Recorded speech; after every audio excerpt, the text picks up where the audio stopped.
Well, sometimes you have to see something to believe it, and you're about to. Bill Ayers, former leader of the domestic terror group, the Weather Underground, just did an interview with Fox News, and Megyn Kelly had plenty of questions for him.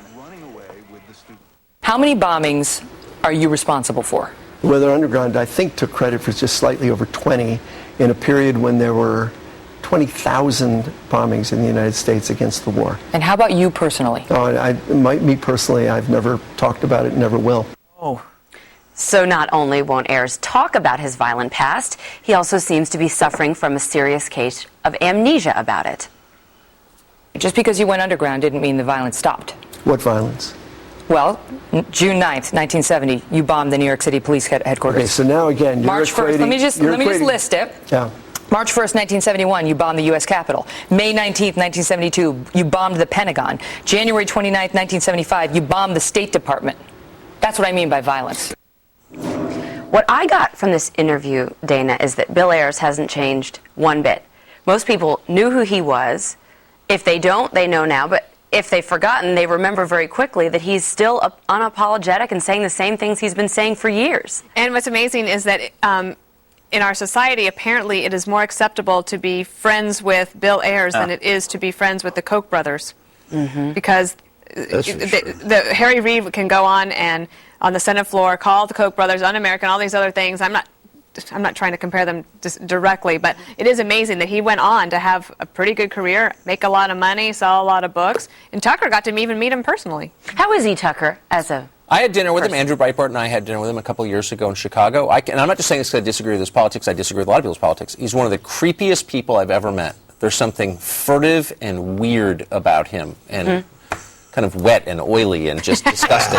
No, and I mean that with total sincerity. But I will say, can I say one thing? This reminds me of something that's been irritating me for the past 6 years. During one of the presidential debates in 2008, Obama was asked about this, and he said, yeah, I'm friends with Bill Ayers. I'm also friends with Tom Coburn. So it kind of equals out. Tom Coburn, the senator from Oklahoma. That is an outrageous thing to say. He was never held accountable for that. To compare those two, Coburn's a great guy. Ayers is a criminal. He really ought to be held accountable. I just got to say that what an incredible day and incredible news. We go back 45 years. Why don't we go back to the FDR chicken debates? Okay. I mean, this is the most ridiculous. The guy met him one time. This guy's 45 years ago. He may have bombed a few things. He may not have.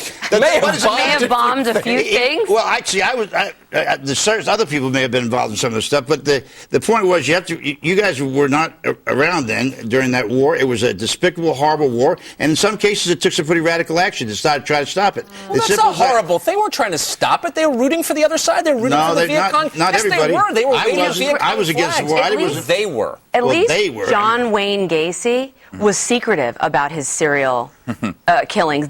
I mean, to Tucker's point, there is something very creepy about someone who repeatedly bombs locations, doing it for public acclaim, and then denies that it's even violent. Well, he's evil. My first question is, why is he still alive? His career should not be as a professor, but as a corpse. But the best part about his bombing is that he's inept. He was one of the worst bombers. His bombs actually killed, the Weather Underground, killed his own friends. And yet, that's why he became a professor, because you could be inept and still get tenure. He is a lizard. You know, you said he's creepy. That's such a good line. He is a lizard.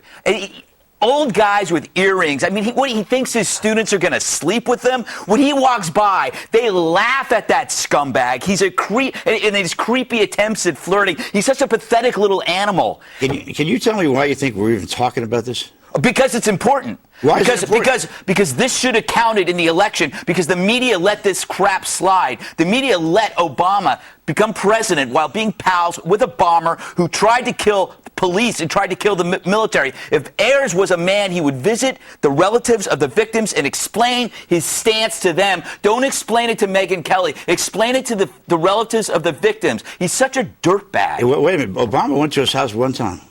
There, oh, please, Bob. Do you actually believe that? Absolutely. All right.